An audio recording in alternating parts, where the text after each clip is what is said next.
आपल्या या सगळ्या मराठी महिन्याचा विचार जर केला तर प्रत्येक महिन्याला दैवत आहे. पुरुषोत्तम महात्मे, पुरुषोत्तम मासाचं महात्म्य त्याच्यामध्ये वर्णन केलेलं. प्रत्येक महिन्याला एक दैवत आहे. तर 12 महिन्याला 12 दैवत झाली आणि ही 13वा महिना आला त्याला कुठं देव आहे? आणि बगर देवाचं काहीच बरं दिसत नाही. बगर देवाचं बारसं बरं दिसत नाही. बगर देवाचं लगीन बरं दिसत नाही. बगर देवाचं कोणतंच कार्य बरं दिसत नाही.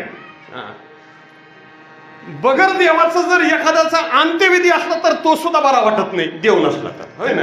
म्हणून तरी रामनाम सत्य आहे.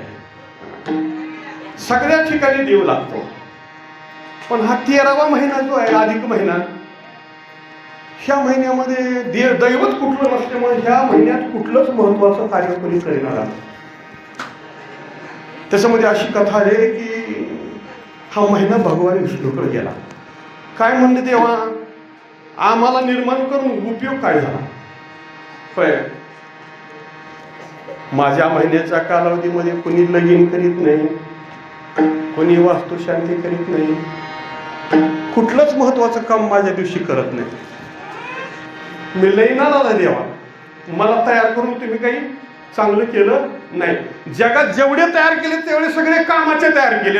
एकटा बिनकामाचा कोण तयार केला असला तर फक्त म्या. कोण म्हणताय? तो 13वा महिना. मग भगवान विष्णू म्हणाले, तुम्ही तशी काय काळजी करू नका, आता तुमच्यामध्ये मीच येऊन बसतो म्हणजे. म्हणून भगवान विष्णूने त्या अधिक मासामध्ये स्वतः प्रवेश घेतला आणि म्हणून या महिन्याला एक नाव आहे पुरुषोत्तम मास. विठ्ठल